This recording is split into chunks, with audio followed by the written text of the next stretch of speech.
नमस्कार, स्वागत है आपका मेरे इस चैनल कथा और कहानियाँ में। जितिया व्रत को परम मंगलकारी माना जाता है। इस दौरान महिलाएं अपनी संतान की सलामती के लिए निर्जला व्रत रखती है और विधिवत पूजा भी करती है। इस व्रत को लेकर कई महत्वपूर्ण नियम बनाए गए हैं, जिनका पालन हर किसी के लिए जरूरी होता है। जीवित पुत्रिका व्रत को बेहद महत्वपूर्ण माना जाता है। इसे जितिया व्रत के नाम से भी जाना जाता है। वैदिक पंचांग के अनुसार इस साल 2024 में यह व्रत 25 सितंबर को मनाया जा रहा है। इस पर्व की शुरुआत एक दिन पहले यानी नहा खा के साथ होती है। ऐसा कहा जाता है कि यह व्रत माताएं अपनी संतान की सलामती के लिए रखती हैं। इस कठिन व्रत का पालन करने से बच्चों को स्वास्थ्य और समृद्धि की प्राप्ति होती है। वहीं इस दिन जितिया व्रत कथा का पाठ भी अवश्य करना चाहिए, जो इस प्रकार से है। पौराणिक कथाओं के अनुसार एक समय की बात है, गंधर्व के राजकुमार जिमूतवाहन अपने परोपकार और पराक्रम के लिए जाने जाते थे। एक बार जिमूतवाहन के पिता उन्हें राज सिंहासन पर बिठाकर वन में तपस्या के लिए चले गए, लेकिन उनका मन राजपाट में नहीं लगा, जिसके चलते वे अपने भाइयों को राज्य की जिम्मेदारी सौंपकर अपने पिता के पास उनकी सेवा के लिए जा पहुँचे, जहाँ उनका विवाह मलयवती नामक एक कन्या से हुआ।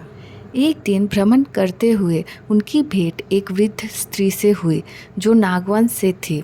वह बहुत ज़्यादा दुखी और डरी हुई थी। उसकी ऐसी हालत देखकर जिमूतवाहन ने उनका हाल पूछा, जिस पर उस वृद्धा ने कहा कि नागों ने पक्षीराज गरुड़ को यह वचन दिया है कि वे प्रत्येक दिन एक नाग को उनके आहार के रूप में देंगे। उस स्त्री ने रोते हुए बताया कि उसका एक बेटा है, जिसका नाम शंखचूड़ है।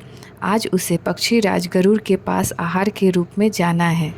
जैसे जिमूतवाहन ने वृद्धा की हालत देखी, उन्होंने उसे आश्वासन दिया कि वो उसके पुत्र के प्राणों की रक्षा अवश्य करेंगे।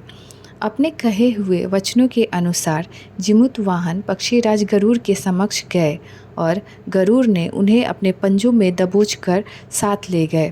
उस दौरान उन्होंने जिमूतवाहन के कराहने की आवाज़ सुनी और वो एक पहाड़ पर रुक गए, जहाँ जिमूतवाहन ने उन्हें पूरी घटना बताई।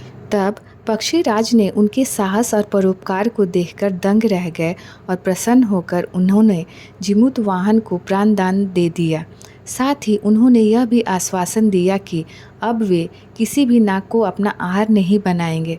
तभी से संतान की सुरक्षा और उन्नति के लिए जिमूतवाहन की पूजा का विधान है, जिसे लोग आज जितिया व्रत के नाम से भी जानते हैं। कहा जाता है कि इस कथा के बिना जितिया व्रत अधूरा है, इसीलिए इसका पाठ जरूर करना चाहिए। तो उम्मीद करती हूँ कि यह छोटी सी प्यारी कथा आप सभी को पसंद आए और आप इसे ज़्यादा से ज़्यादा अपने फैमिली फ्रेंड्स के साथ शेयर करें। और अगर आप मेरे चैनल कथा और कहानियाँ पर नए हैं तो प्लीज़ इसे सब्सक्राइब करें। तो चलिए फिर मिलते हैं एक नई कथा कहानी के साथ। तब तक आप सभी को जितिया की हार्दिक शुभकामनाएं।